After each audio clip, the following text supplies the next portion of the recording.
And hello, everybody, and welcome back to the Cognition in Primary Care series. My name, again, is Barak Gaster. I am a primary care doctor and the director of the Cognition in Primary Care program, and I am an expert in dementia care, but specifically in the primary care setting. And I'm joined today by my colleague, Jackie Rates. I'll let Jackie introduce herself.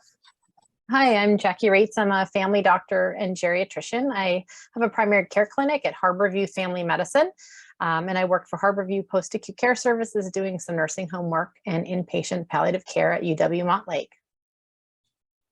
All right, and so neither Jackie nor I have any financial relationships to disclose. And so this is part 2 of our 3-part series on cognition in primary care. And so today we're going to be talking about setting a plan for the newly diagnosed patient. But first, let's do just a quick one-slide recap of the previous session, making a diagnosis of cognitive impairment.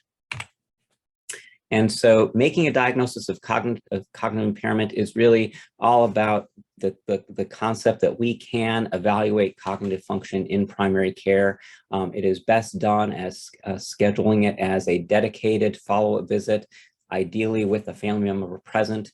Ideally, if you can schedule it into a long slot appointment, you'll be able to bill it as a level 5 visit and get paid for the extra time that it will take. Really want to emphasize how useful it can be to use the cognitive checklist phrase in Epic, and you can find it in the Cognition Smart Set in Epic. And just remember, if somebody's MoCA score is low and their family is reporting worrisome cognitive changes and they are still independent with their activities of daily living, that is a diagnosis of mild cognitive impairment. And so that is really about that case that we talked about last time, this 82-year-old woman who returns for a cognitive evaluation visit now. Her husband is reporting that she's repeating the same questions and becoming disoriented in familiar surroundings. Her MoCA score is 23 out of 30, so it's low, but she's still fully independent with her activities of daily living. And so you make a diagnosis of mild cognitive impairment. And so that's what session 2 is about, how to make a plan for the newly diagnosed patient. And so today we're going to cover what words to use in that diagnosis, how to talk about prognosis, when to refer somebody to neurology, when it's extremely sort of important to do so sooner rather than later. And we're going to talk about some of the high value community resources that you can recommend. So at the end of that cognitive evaluation visit, the diagnosis for this patient was mild cognitive impairment, and you were careful to have a phrase ready to say, which is that this is a lot to take in and work through. I'd really like to have us schedule another visit in 2 to 3 weeks so we can review what this means and make a plan.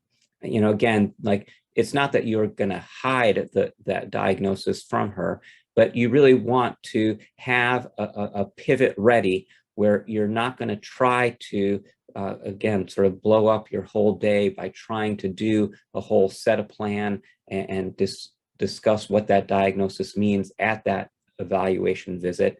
You really are going to want to schedule a second visit to say, this is a lot to take in and work through. Let's schedule another visit in 2 to 3 weeks to review what this means and make a plan.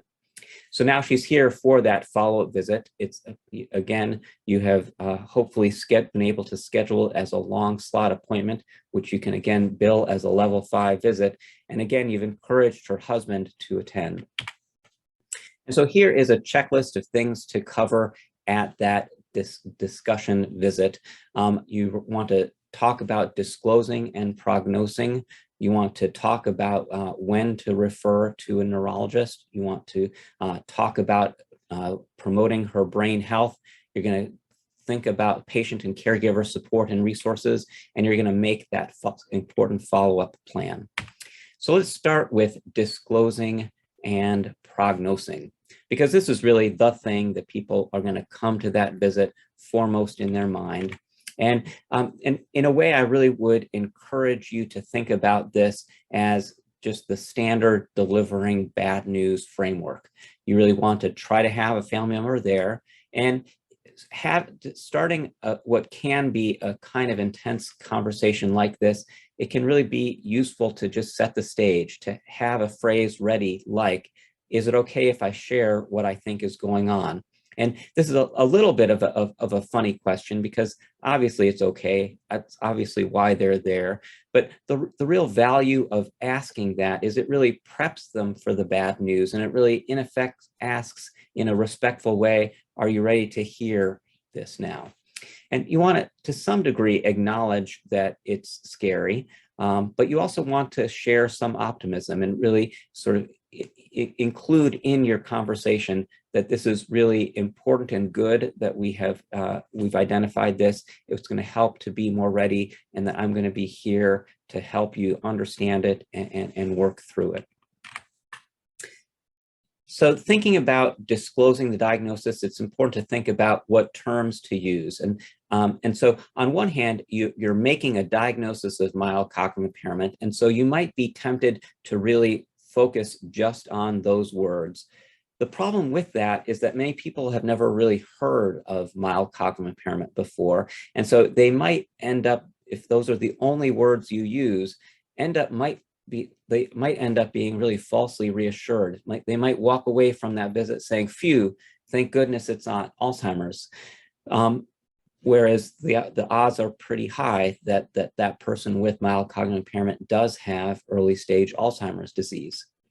On the other hand, you also don't want to scare people too much, because the diagnosis of mild cognitive impairment is a fuzzy and kind of difficult diagnosis, in that there's really still a 30% chance that somebody with mild cognitive impairment may not progress to full dementia.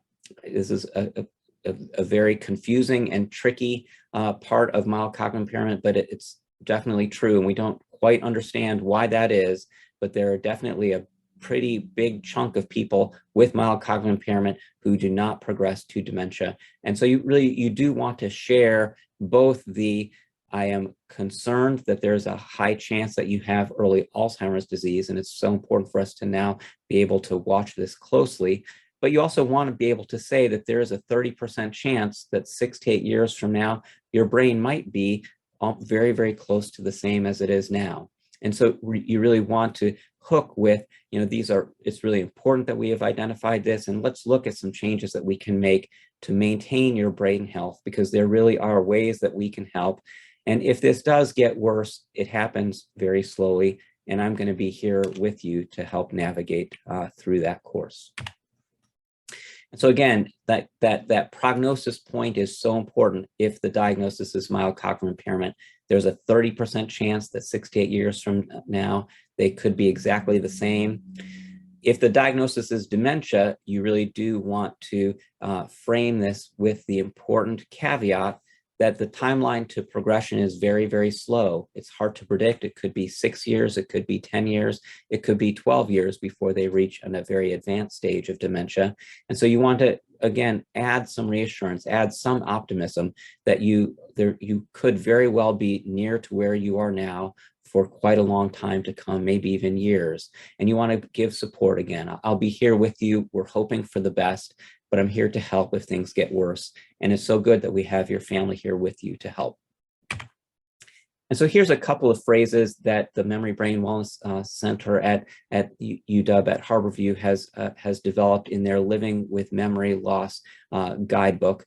It's a big booklet, but I do recommend looking at it. You can access it for free online.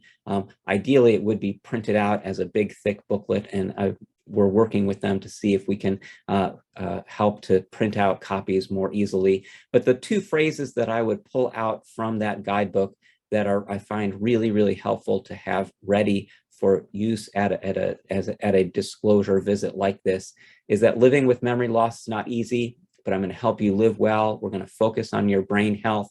We're going to find ways to help you feel better, think more clearly, and find ways to still enjoy life.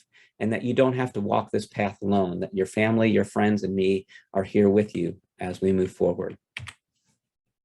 All this is encapsulated also very nicely in a booklet that the Washington State Dementia Action Collaborative has designed. And so this is a thinner booklet. It's easier to imagine handing out to your patients easily. It's called the Dementia Roadmap, a guide for family members and care partners.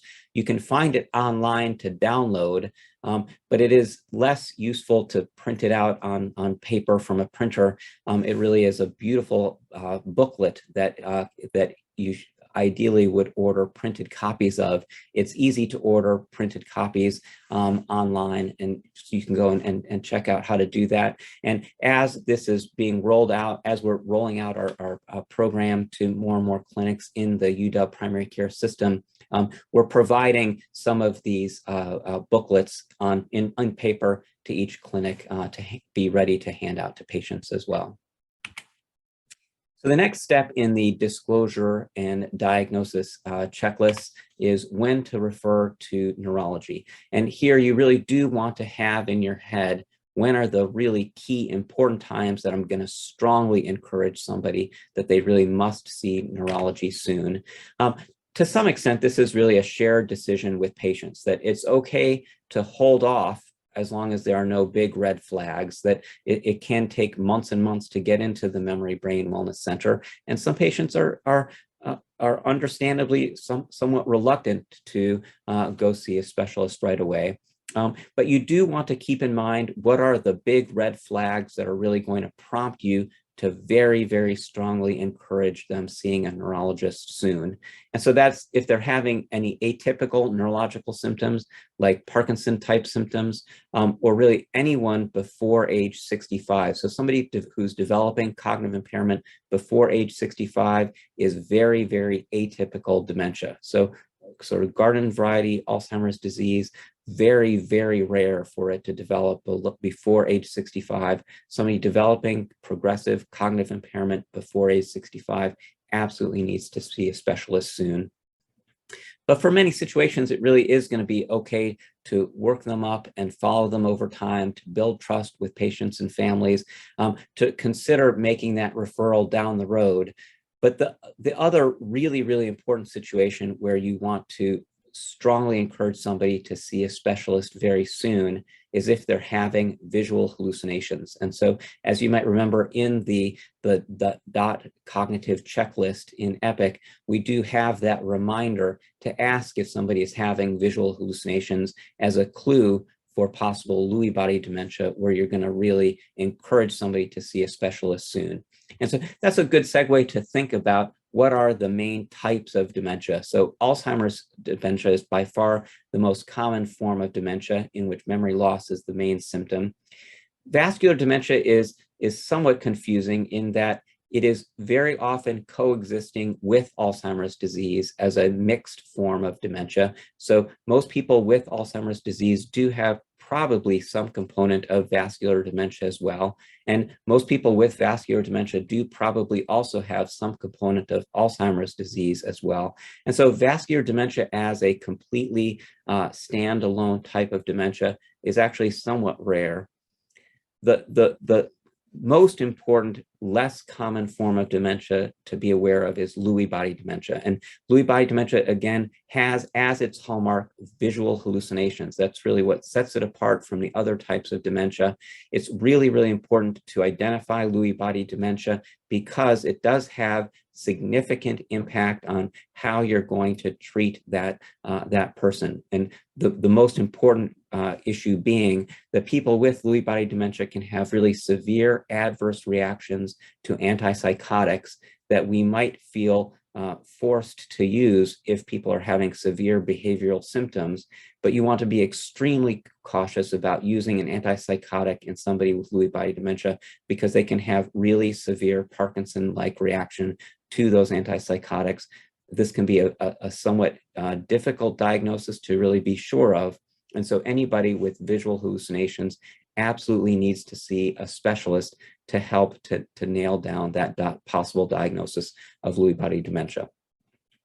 Frontotemporal dementia is relatively uncommon. The thing that is most unusual about frontotemporal dementia is it more commonly has a very young onset. So most people with frontotemporal dementia are below age 65. And so people who are developing dementia below age 65, another big red flag, they need to see a specialist. They may have frontotemporal dementia, in which personality changes such as apathy and more severe labile mood swings are another somewhat significant feature of frontotemporal dementia. And so just to make this point, because it is so important, visual hallucinations raise concern for Lewy body dementia. That can be a complex determination with really major treatment implications. Patients with visual hallucinations should be referred to see a specialist. And that's why we have that reminder to ask about visual hallucinations on the DOT cognitive checklist in EPIC. And so just to say a word about brain imaging, this brain imaging is not required for making a clinical diagnosis, and yet it really is emerging in many situations as a general standard of care. And so it is perfectly reasonable and probably advisable to get some form of brain imaging in somebody who you have diagnosed with either mild cognitive impairment or dementia. The question whether it should be a non-contrast CT or an MRI is really somewhat fuzzy. There's not clear consensus on which is better. Either one is okay. If somebody's having urinary or gait symptoms, then there is concern for normal pressure hydrocephalus, and you want to definitely be sure to order brain imaging sooner. The next step in the diagnosis discussion checklist is talking about promoting people's brain health. And you'll remember this is one of the things that we talked about as part of the cognitive evaluation, because if somebody is having even concerns about their cognition, then talking about their brain health is important. But it's really even more important to talk about in somebody who is actually developing cognitive impairment, because there are things that we can do in primary care to really maintain people's brain health. And it's really the same types of things that we talked about as part of the cognitive evaluation visit. But in a diagnosis counseling visit, you're going to talk about those same things and really an even more pointed way, say, these are things that we know can help to improve your thinking, maintain a healthy brain for you for longer. The most important probably, and very, very commonly, is making sure that people are reducing their alcohol intake. So again, somebody who has maybe been used to having 2 or 3 or 4 or 5 drinks a day, and it's maybe never been functionally impairing their lives, now needs to hear the message that that amount of alcohol in their cognitively impaired state, now that they're in their 70s and 80s and have this condition that we have identified of cognitive impairment, that amount of alcohol is decreasing their ability to think. It's impairing their ability to think, and limiting their alcohol intake to 0 to 1 drinks per day is going to keep their brain healthier, is going to help their thinking work better for longer. You're also going to, again, want to keep a close eye on their medication list, really trying to reduce the number or even eliminate altogether any medications that might be sedating or might be anticholinergic. And this is like the real big hook here. So in terms of comorbidities that really can impair cognition in people with mild cognitive impairment, undertreated or untreated sleep apnea, undertreated or untreated hearing loss have been shown to improve cognitive function in people who have mild cognitive impairment. Encouraging people to go for have daily exercise, such as a brisk walk. And if you encourage them to do it every day with a friend, then you build in some socialization, which is actually another really important part of maintaining brain health, is social engagement. And that kind of social engagement is probably more useful for people than doing things like a Sudoku puzzle. You know, it's that social interaction with others that really keeps our brains working better. Diet is also really important, that there is some emerging evidence, observational, but still probably worth acknowledging, that a Mediterranean style diet is generally good to recommend for people who have cognitive impairment. And you can find patient handouts that cover all of these things on our website, cognitionprimarycare.org. You can also find them on our Cognition Smart Set. So if you go to Epic Cognition Smart Set, you can find these patient handouts that you can print out and put into the after visit summary that are there along with the cognitive checklist. So you're next going to talk about patient and caregiver support and resources. And here, if I was to pick out maybe the most useful resource to recommend, especially to patients' families, is a program called Powerful Tools for Caregivers. It's a national umbrella organization that then creates many local instances of this training that is specifically designed for caregivers. These are free 6-week classes that are really designed to help caregivers take care of themselves while they're taking care of a loved one. And the website is there. This was, super sad that it was so locked down by the pandemic, but they really are sort of ramping up again. And, partly because of the pandemic, they are more available for people in a Zoom type format, but often, I think as we have all experienced in the pandemic, having that in-person, face-to-face sort of group support is maybe even more useful. But these are courses that really teach caregivers self-care behavior, management of emotions, giving them increased confidence with coping.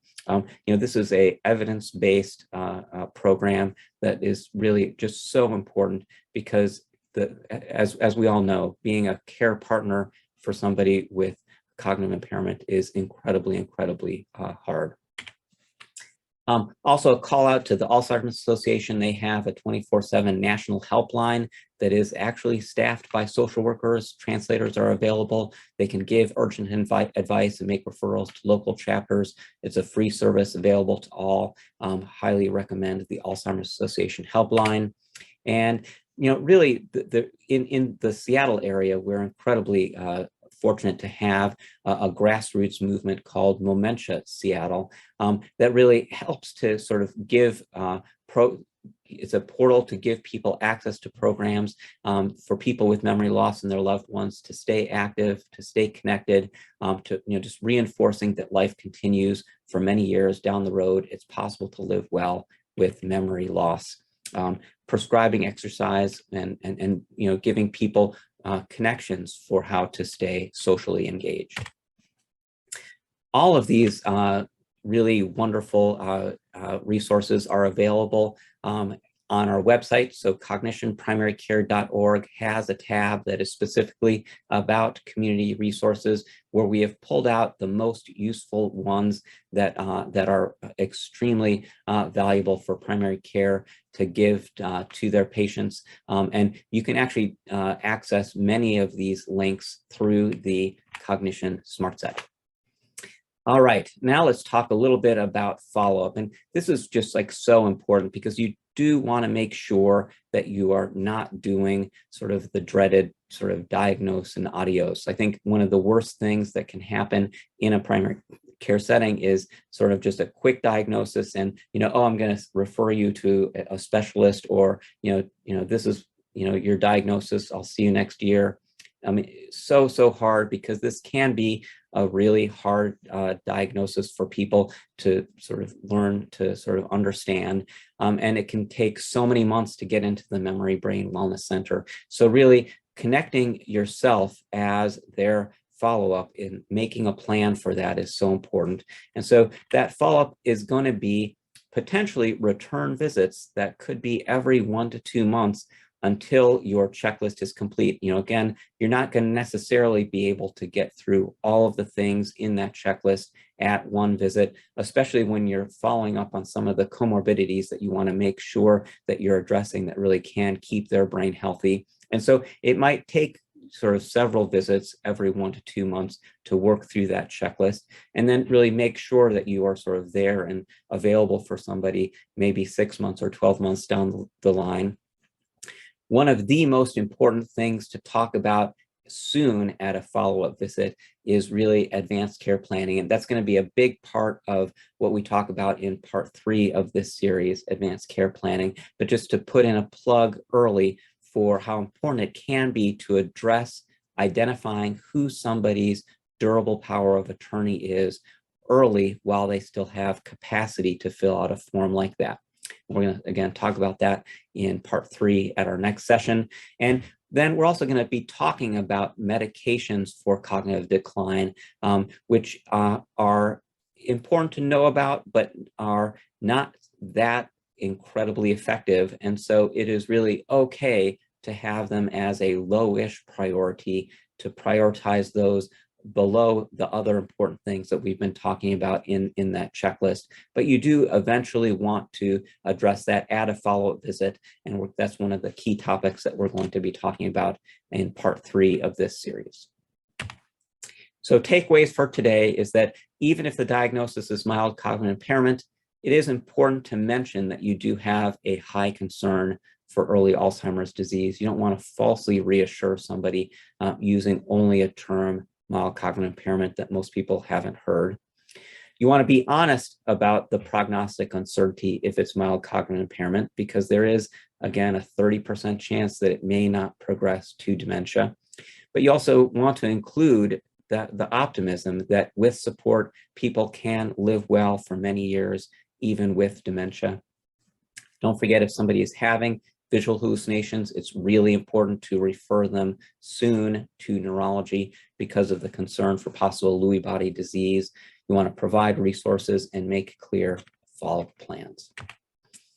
All right, so that's the end of today's part 2 session, and just a quick preview of what we're going to be talking about in part 3 of this session. We're going to be talking about medications for cognitive decline. We're going to be talking about what is maybe the most difficult part of managing dementia, managing the agitation and other behavioral symptoms that can come up.